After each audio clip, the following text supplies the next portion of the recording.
Hello မင်္ဂလာပါယနေ့ထိတိုင်အောင်ကျမချင်းတဲ့သူကောင်းဆိုပို့ဆောင်ပေးတဲ့ဖျားတခေကျေးဇူးတော်ကိုအထူးပဲချီးမွမ်းပါတယ်ဓမ္မမိတ်ဆွေများအလုံးဖျားတခေထာမကောင်းကြီးခံစားကြပါစေအခြေအနေငယ်ရတဲ့အခိုက်မှာဖျားတခေနှုတ်ကပတ်တော်ကိုသိချင်ကြပါစို့ဒီကနေ့သိချင်မဲ့နှုတ်ကပတ်တော်ကောင်းစဉ်ကတခင်ယေရှုအလိုရှိသောဝမ်းမြောက်ခြင်းဖြစ်ပါတယ်အာမင်ရှင်လုကာအခန်းကြီး30အပိုင်းငယ်19မှာ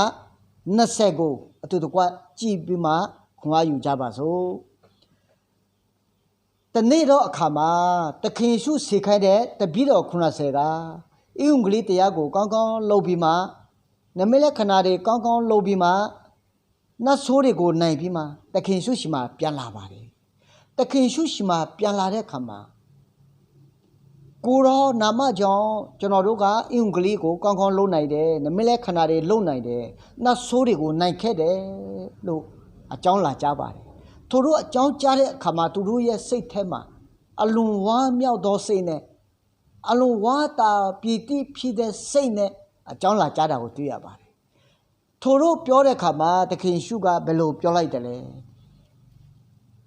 မွေကိုတော်၎င်းကင်းမီကောက်ကိုတော်၎င်းရန်သူကိုတော်၎င်းနိုင်ဖို့လုံးကတင်တို့ကငါအခွင့်တကူပေးထားတယ်တင်တို့ဟာနတ်ဆိုးကိုနိုင်ရတဲ့အတွေ့အကြုံတာဝမ်းမြောက်ခြင်းစိတ်မရှိပါနဲ့တင်တို့ရဲ့နာမည်ကိုကောင်းကင်နိုင်ငံမှာစရင်ဝင်ဒီကိုတာ၍ဝမ်းမြောက်ခြင်းရှိပါလို့သခင်ရှုကတပည့်တော်တွေကိုပြောလိုက်တာဖြစ်ပါတယ်အာမင်ထိုနည်း၎င်းပဲလောကကြီးမှာလဲလူမြောက်များစွာကစီးပွားရေးအစီအပြေဝမ်းမြောက်ကြတယ်စီးပွားရေးအောင်မြင်ဝမ်းမြောက်ကြတယ်စမေးပွဲအောင်ရင်ဝမ်းမြောက်ကြတယ်ကြားစာကြောင်းပြီးရင်ဝမ်းမြောက်ကြတယ်ပွဲရရင်ဝမ်းမြောက်ကြတယ်ရာထူးရအသေးခါရဝမ်းမြောက်ကြတယ်ငါတို့အတင်းတော်လူဘေးရဘယ်နှယောက်များတယ်လဲငါတို့အတင်းတော်ဘယ်လောက်ကြီးတယ်လဲငါလူဘယ်နှယောက်ကိုနှစ်ချင်းပေးတယ်လဲဆိုတဲ့အရာပေါ်မှာဝမ်းမြောက်ကြတာကိုတွေ့ရပါတယ်ဓမ္မမိတ်ဆွေများတခင်ရှုအလိုရှိသောဝမ်းမြောက်ခြင်းဟာဒီအရာတွေမဟုတ်ပါဘူးဒီအရာတွေမကောင်းဘူးလို့ကျွန်တော်မပြောဘူးကောင်းတယ်အရာကောင်းတယ်ကျွန်မတို့ဘုရားသားသမီးတွေအားလုံးလုပ်ရမယ့်အလုပ်ဖြစ်ပါတယ်ဒါပေမဲ့တခင်ရှုအလိုရှိတဲ့ဝမ်းမြောက်ခြင်းကဒီအရာမဟုတ်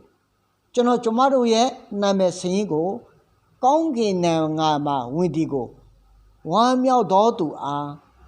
တခင်ရှုအလိုရှိတာဖြစ်တယ်အာမင်ကျွန်မတို့ရဲ့နာမည်စရင်ကိုကောင်းကင်နိုင်ငံမှာဝင်တော့ကြောင်းဝမ်းမြောက်သောအသက်တာနဲ့ဝမ်းမြောက်ခြင်းအသက်တာနဲ့တက်ရှင်တော်သူကိုတခင်ရှုအလိုရှိတာဖြစ်တယ်အာမင်ဒါဆိုရင်ကျွန်မတို့ရဲ့အသက်တာကိုစီချင်ကြပါစို့ကျွန်မတို့ရဲ့